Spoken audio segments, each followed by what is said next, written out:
Namaste, angels. This is going to be a client reading for one of my regular repeat clients.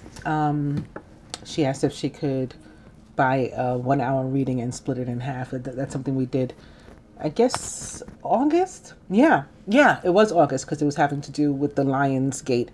Like we wanted to do a reading and healing and then, you know, the energy of the Lion's Gate and all the other things that were going on, the full moon and Aquarius at that time, and the new moon in Leo, and all of that, and then do another reading after all that had subsided, you know, to see what was going on. So with what I've been talking about with Scorpio, and how as of the 23rd, which is Tuesday, there will be 4 major bodies located in Scorpio: Venus, Jupiter, Mercury, and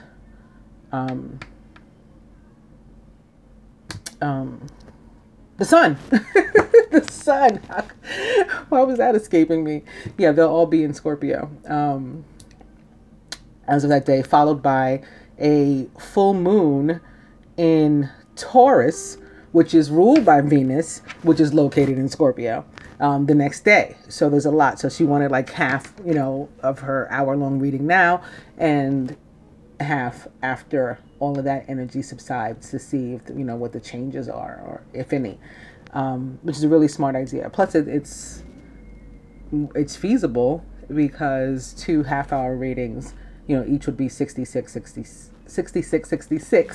Instead, she's getting 2 half-hour readings for 88. All right. And I always get beautiful cards for her and her divine masculine. I'm beginning even with Moon Tree, which again represents sacred marriage, but could also be showing up here because very soon we have a full moon. It's just days away at this point. I'm doing this reading on Friday, October 19th at 3:33. And again, on Wednesday, there is a full moon in Taurus. Opening to enchantment, more healing. Mars, Venus, right, about whom I just was speaking.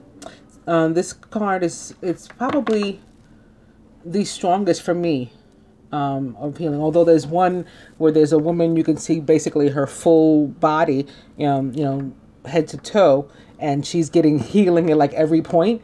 You know, people might think that that's a stronger card, but for me, I see this woman's scars, so I can like see what she's been through. It's super relatable. Like, despite she's not her circumstances, you know, and she still has maintained her faith. So this is, to me, like the greatest of all the cards about healing in this deck. Opposite, Moon Tree, could definitely be continued growth and healing of their union. And opening to divine guidance, which shares the same colors, and another moon, right? So really needing to move into a place of surrender and not at all controlling our situation. Like, we're not our circumstances, nor should we try to dictate them, right? It's all about destiny and karma and how we live and the choices we make, whether we decide to take action or not, all of that. This guidance that's being offered here is infinite, right? Now, upright, it looks like a number 8, which is about karma. The number 8 is it represents karma, at least for me. And then on its side, it's a big infinity symbol. So this shows you that the guidance is always going to be available. It never goes away.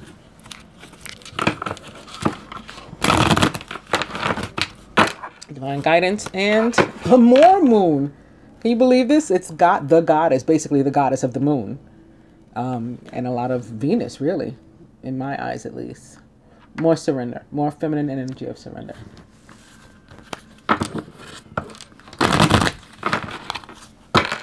One more.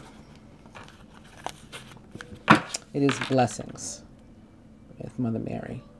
So no more moon, but still glow. A female being. This is Mary here, pictured, or an illustration, somebody's interpretation of Mary. And you know, she's illuminated in such a way to resemble the moon.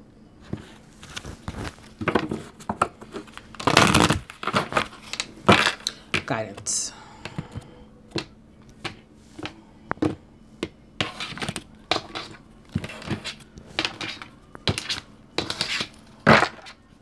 And we come to balance, which is a very temperance-like card for me. Temperance, the actual card in the traditional tarot, represents the sign of Sagittarius, which this divine feminine is. In the beginning, that enchantment card, we saw Venus, we saw Mars there, or at least I did, with the red ray and the blue ray that were going through that woman's crown chakra. The masculine is ruled by Mars. He is an Aries. So we have 2 fire signs here. Aries, his ruler, actually also ruled by Mars, which also rules Scorpio. Again, where we have so much activity right now. And currently located in air sign, Aquarius. So this could be representative of the masculine too, not just the feminine. Like I can get the feminine's energy from it because it resembles temperance to me, and that karmic energy of healing from the universe. But now I'm also seeing Mars in Aquarius here, which would be the Aries. Whoa. The overall energy is yet again moon tree. Very nice. Always, always beautiful cards for this couple.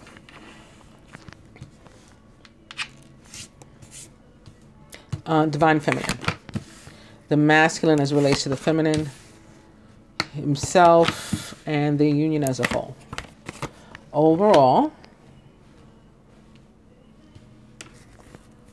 what the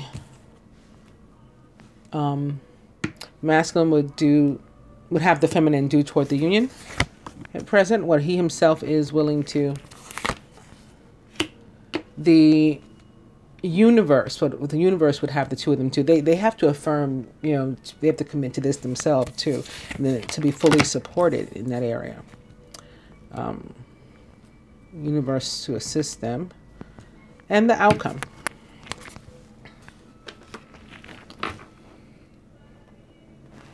Divine feminine, listening. Okay, and I was just speaking about Mars being located in Aquarius.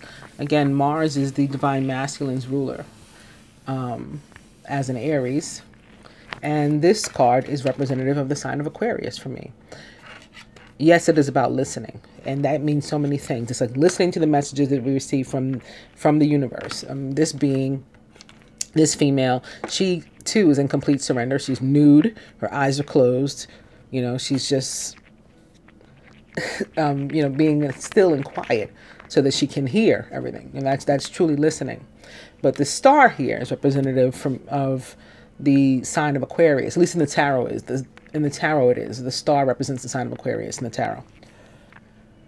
And so it's energy also from the universe. It's synchronicities, it's signs, it's messages, it's intuition being heightened, right? It's healing. But this can also be a connection between the masculine and the feminine, and maybe even communication, particularly electronic. And so that would be like telepathy even, and that you have to listen, you have to quiet your mind and listen to that to receive the telepathic messages. This can be about music, clairaudience, so many things. But definitely guidance for the feminine to take some time to be still. And this month we're supposed to, if you know, those of you who've been following me, you know that on the, I think it was the 10th of this month, October 10th, the month of the Hebrew month of Heshvan began. And it is a month dedicated to being, just being, you know, whatever that is for you. The masculine about the feminine. Guardian. So this is coming through as him, like, really as a representation of him, more so than a reminder to either of them that we're all, you know, protected and all have a guardian. This is more so of his, you know, desire and to be a protector of her. And his confidence that that's who he, that's the role he plays in her life, which is beautiful. The masculine about himself, meditation. Interesting. I like this. Masculine working on healing. I like this, and it goes very well with listening, because listening also for me is a means of meditation, especially if depending upon to what you're listening. There's, binaural tones, there is music, again, any genre of music that puts you in the place of, peace and balance. There's guided meditations, there's motivational speakers, and all of that is meditation. Prayer. But this is too, being seated and being still and being quiet. So there are many, many ways, both of them working on healing. I love it. The union as a whole, from the perspective of the masculine, the mystic. So more of this air and water energy, more of this energy of Aquarius, communication, including, again, of the telepathic means, but certainly heightened intuition, and the need, the guidance to pay attention to it. This intuition can become heightened, in part at least, because of the meditation and that they're both doing. The healing that they're both working toward. Overall, eternal flame, representative of fire signs, of course. Again, they both are fire signs. Sagittarius, Aries. But also eternal flame, pretty straightforward, representative of the connection as well. What the masculine have the feminine do toward the union, spiritual growth. He wants her to do what she's doing and what he's doing, work toward this healing, work toward improving herself, continuing to surrender also with another one of these moons here, and to, let go and let God and just grow. What is he willing to? Golden path. I love this. Golden path is also about restoration, growth, healing. It tells us that we are on the right path and we need to continue on. We need to keep going. This card screams of the Wizard of Oz for me.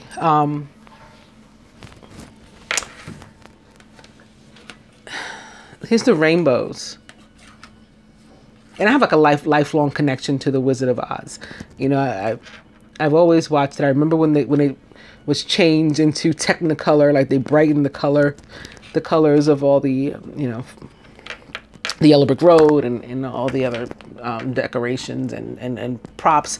But also as a child, I was on the soundtrack of the movie The Wiz with Michael Jackson when he played the Scarecrow. Quincy Jones did that soundtrack, so I worked with him and a bunch of other kids, not just me, myself. And so I've just always been tied to it, linked to it. I saw The Wiz, the play with Stephanie Mills, so it has a place in my heart. And then this card, when I look at it, I just see the Wizard of Oz. But what was the purpose of the story? What was the purpose of going down the Yellow Brick Road? It was so we could reach, or they could reach, Dorothy could reach and her friends, the Emerald City. The path down the golden path for me is toward the Emerald Ray, which is the ray of healing. So it's like we're living out the story. What the universe would have the two do, they would have to affirm. Oh, this is the card I was talking about. The woman you can see from head to toe. So this is what the universe wants them to do, is work toward this healing. So they're doing the right thing. But they are guided to call on, for additional support and strength in continuing. And the outcome. Abundance. Right? Finding our zen, our chi, restoring our balance always opens up the flow to abundance. And this is very, very much connected to the blessings card that we saw when I was shuffling, right? That's abundance, manifestation. blessings when they come in, and they're all just different names for the same thing. And this is of abundance in all forms. So love, the material, money, and again requires surrender. So we have another nude female with her eyes closed.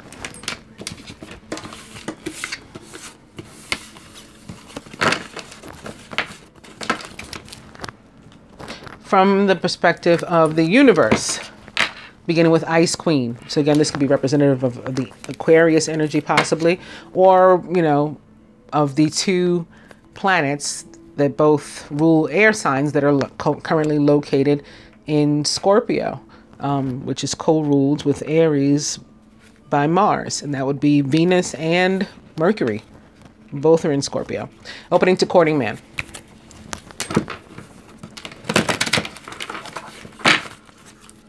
Ice Queen. And young female, which represents Sagittarius for me and Jupiter. Those of you who watch me are familiar with that, aware of that this young lady represents Sagittarius to me. And again, the divine feminine in this case is indeed a Sagittarius.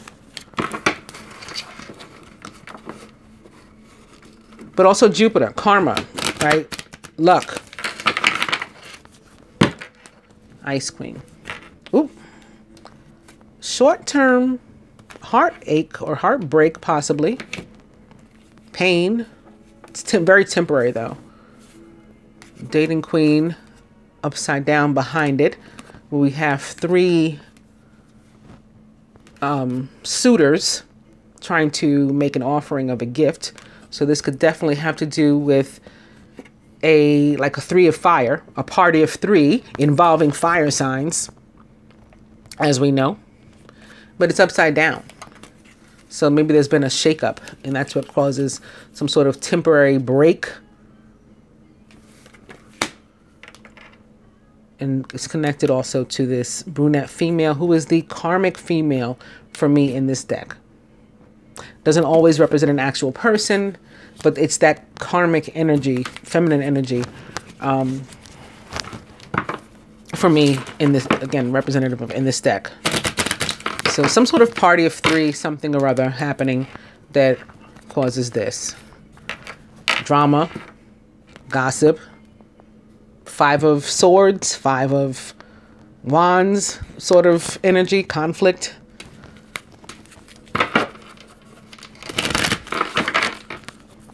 Short-term heartbreak.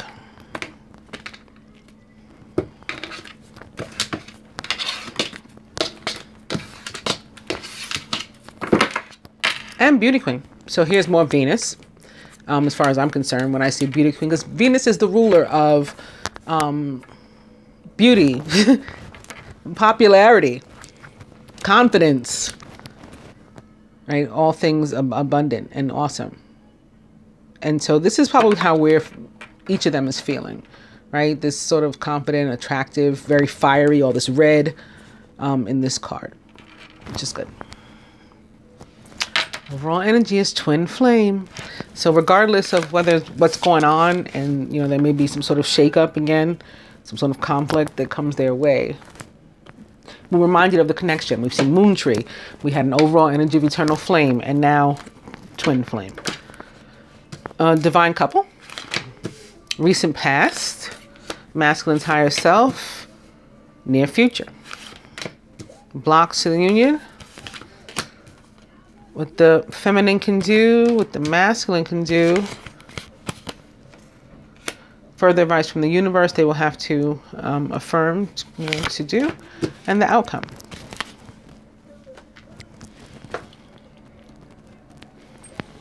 Divine couple, past life. So this is probably what stirs things up. They both have like past life or karmic issues with which to deal. It happens. That's part of the journey. That's part of the healing. That's part of the golden path, right? Recent past, new love. So this could have been sparked, especially with the new moon that we just experienced, what, a week and a half ago? This time passes so quickly. Maybe 2 weeks ago. We had the new moon in Libra. I did a new moon in Libra reading for those who did not see it. But there was a lot of love coming because Libra is actually, well, first of all, it's ruled by Venus, and it is like her most loving placement. You know, so she was there, and then she moved from there to Scorpio. Okay, masculine's higher self. Past love, you see it crossing past life. So again, having to deal with issues. New love was not too long ago. Something reignited, sparked, things going really, really well. But now having to deal with some sort of past love and past life issue. Near future, beauty queen. So Venus helping to awaken things, make it all better. Everybody feeling great, confident, popular, attractive, abundant.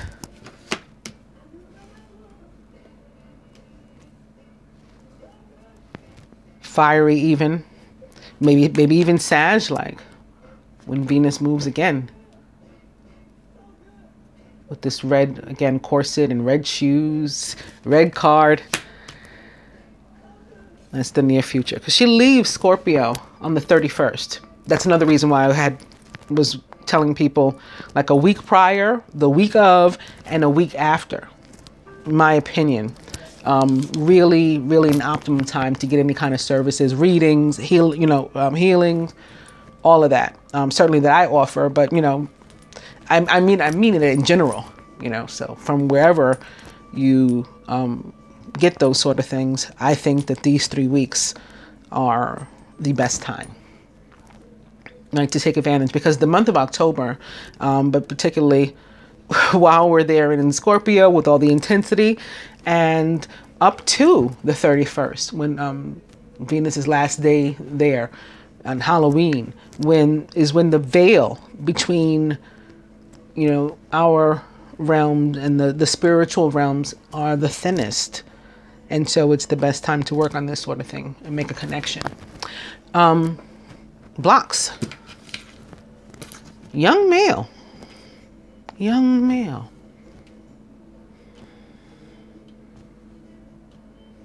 This is interesting.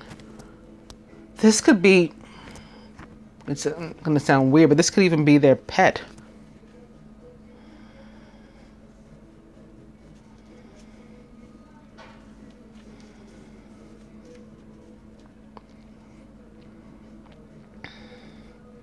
Yeah, this could even be their pet.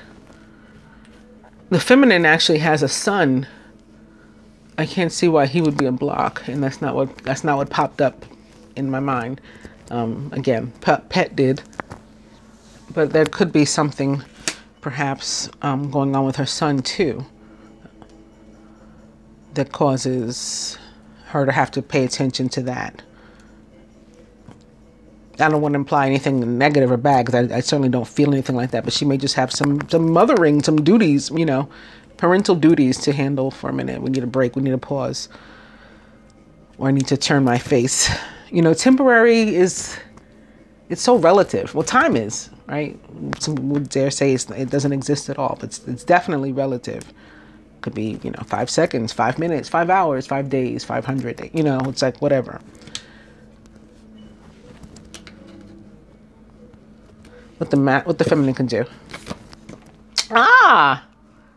You're guided to just keep your focus. You know who this is, right? The Ice King. Okay, so the Ice King definitely represents air signs for me. That's pretty straightforward. We got healing going on behind us too. You can hear the sirens. I'm sure you can. But this guy, he's very Mars-like for me. Very Emperor. Which is sitting right here, actually. If I use the Angel Tarot, it would be with the Emperor, with which I would start. As the sirens get even louder. Organization and logic, structure and discipline, leadership.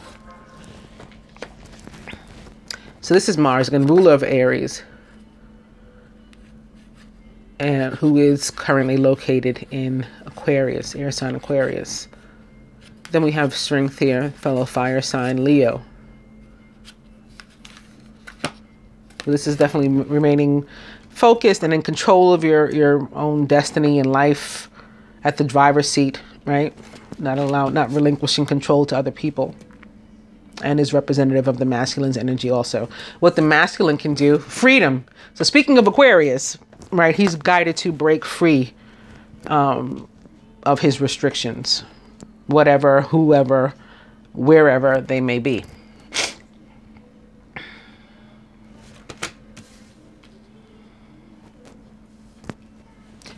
And what the universe would have the two do, they have to affirm, it is friendship. So continuing this bond, and you see that there's the ring there, right? We continue the bond and the building of a real, genuine foundation on which to grow. So that way, when things go wrong in our relationships and we feel them slipping away, falling apart even, you know, there's always something to build from again. There's always a place to start from again if we need to, because we have a genuine foundation. Outcome. Work. This is interesting. This card definitely representative of earth signs and earth energy and abundance, which also brings in Venus and Mercury, both of which rule an earth sign. Venus, again, ruler of Taurus, where the full moon is going to be next week. So that could certainly be what this is representing. But also Mercury, ruler of Virgo. And actually, you know, when I pick up this card, typically I most feel Capricorn. Capricorn energy. There could be some major shifts and dealing with things between now, and certainly a lot happening with the full moon, because full moons always bring about release of old stuff. And I'd say up to Capricorn, which I believe is December 22nd. Capricorn begins. I think then. I'd say that they're in a really, really intense period through then.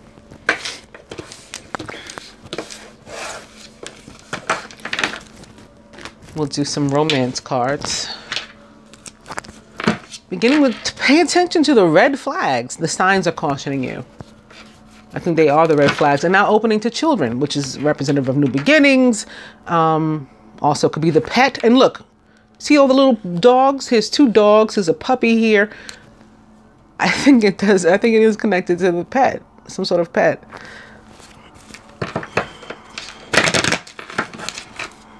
Pay attention to the red flags and let go of control issues. Allow the situation to unfold naturally.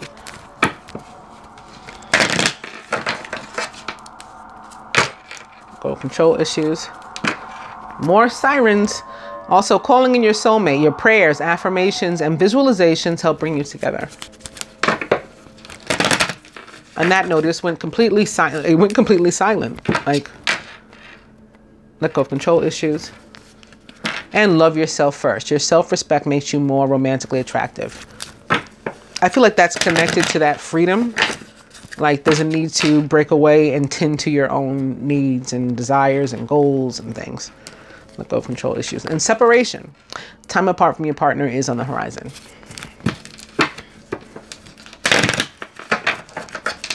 Let go of control issues.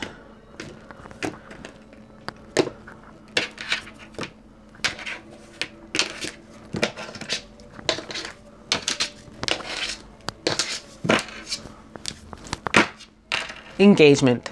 Your love life is ascending to a higher level of commitment. Overall energy this time is very soon. Clearly decide what you want so that it comes to you now.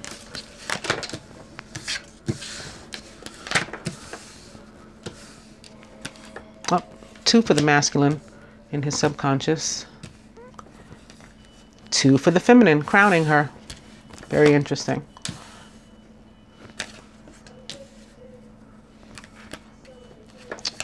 Two crowning the union. What's going on here? 1 at the roots. and one at the heart. Very, very interesting. Crowning the masculine. Playfulness. To recapture romance, allow your inner youthful spirit of fun to shine. So this is definitely connected for me to the more youthful signs. It's encouraging him to be more Sagittarian-like rather than Aries, right? Loosen up a bit. Lighthearted, like a mutable sign. He is surrounded by honeymoon. So more moon. This moon is very impactful for them. Very impactful for them. Calmer, stiller waters. Honeymoon phase of a relationship, of a situation. Enjoy the bliss of holiday time together.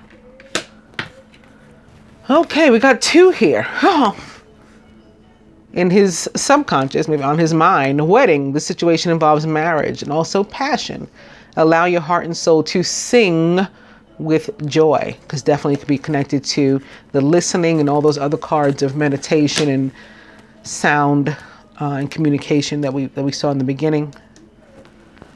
Crowning the feminine, 2 cards.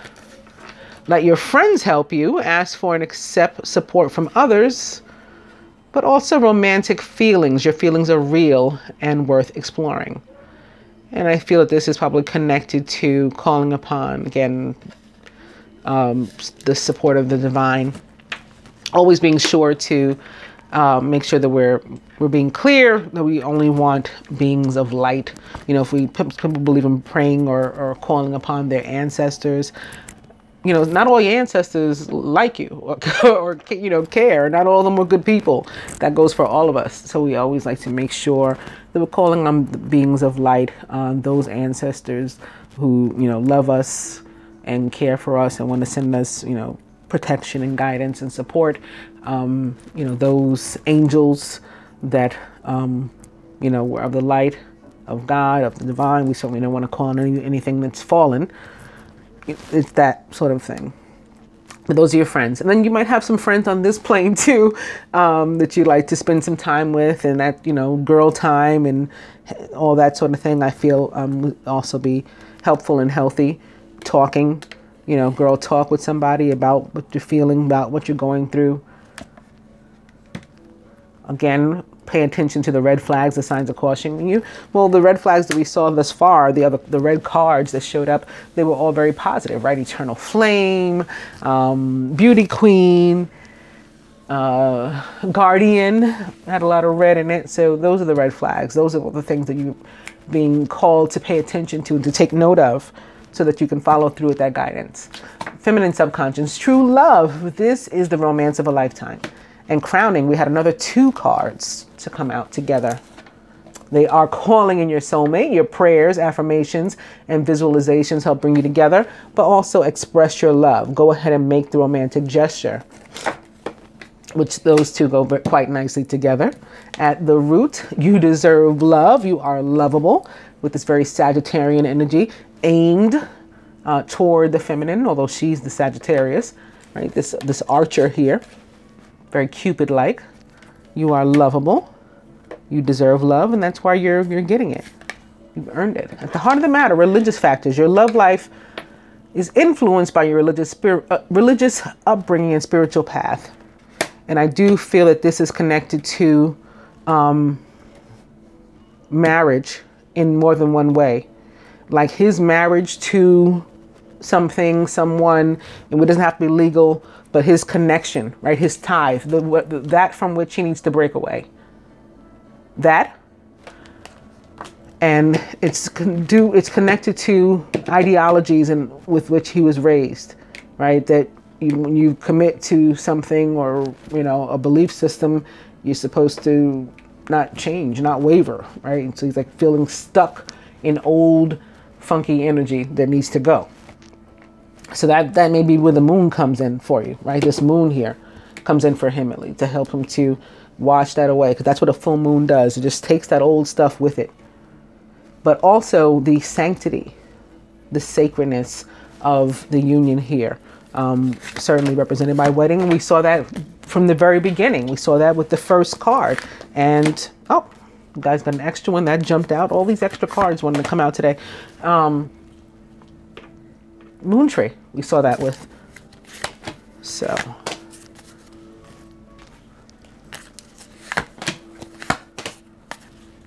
Further advice to the masculine from the Universal Love Oracle. Speaking of the red flags, here goes one. Message from afar. More about listening and meditating and paying attention and listening to guidance and asking for guidance and communicating with each other telepathically and, you know, just being joined by energy.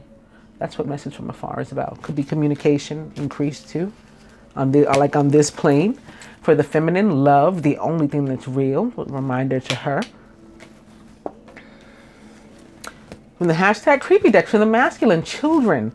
Yet again, so we had this little boy before. We had children in the other deck.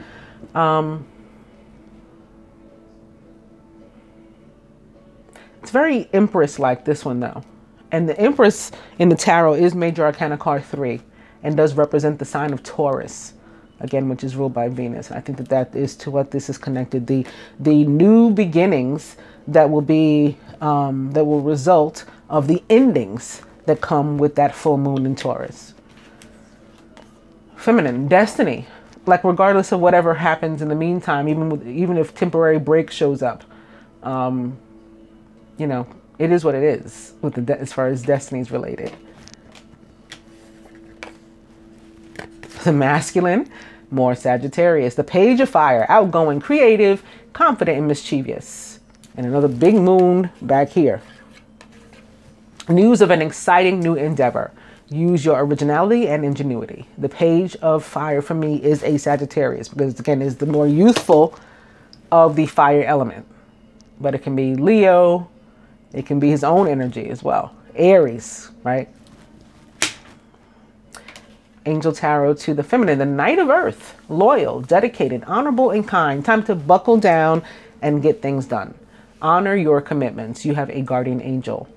The Knight of Earth is a Capricorn, Taurus, or Virgo, or someone likened to those traits or attributes. Could be, very well could be an actual person, maybe even a direct earth sign who is going to be particularly impactful upon her, you know, during this period until we do her next reading.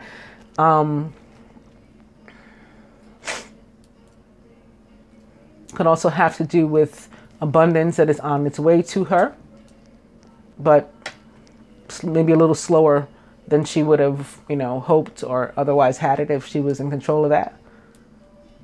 Knight of Earth is very paced. Slow and steady wins the race is his methodology, but he always reaches his goal. So it's something to look forward to, that abundance. And this is the sort of energy on which we ended the other reading, right? The work is representative of earth energy, abundance coming. Masculine, let go of control issues. Again, you got to loosen up. Allow this situation to unfold naturally. And feminine from the romance angels. Codependency. Ooh. Addictions are affecting your romantic life. There is some sort of toxic situation of which you need to let go. Obviously, it's not this union, so don't get into that kind of panic because we've seen all the positive reaffirmations of the union, right? And the need to continue with that. There's something else. It could be an over obsession with money or the material, like thinking too hard on it, wanting it too badly. We block our blessings like that. It can be a relationship, a friendship, or a familial relationship, something with an ex, maybe connected to your son and his other, you know, his other parent, his father. All of those are possibilities, and combinations of those are possibilities. It's any person, place, or thing, basically, with which we have a toxic relationship, a toxic connection. Anything upon which we are codependent or that is codependent upon us is what is represented by this. And lastly, the card that jumped out at you guys. Ooh, the Three of Air, great sadness. Take time to heal. There's a need to forgive yourself and others. Situation possibly involving an air sign, but not necessarily. This isn't a court card. It's the court cards that represent actual people. From which you may need to heal. And it could be as part of dealing with those past life issues that it seems the two of you are going to do. Something may come up. You know, that may be what brings about the temporary break, pause, heartache, momentary pain, and then you're going to continue to grow and move on. I hope that you have enjoyed your reading. I'll be back with the next half, I guess around November, the first week of November. Namaste.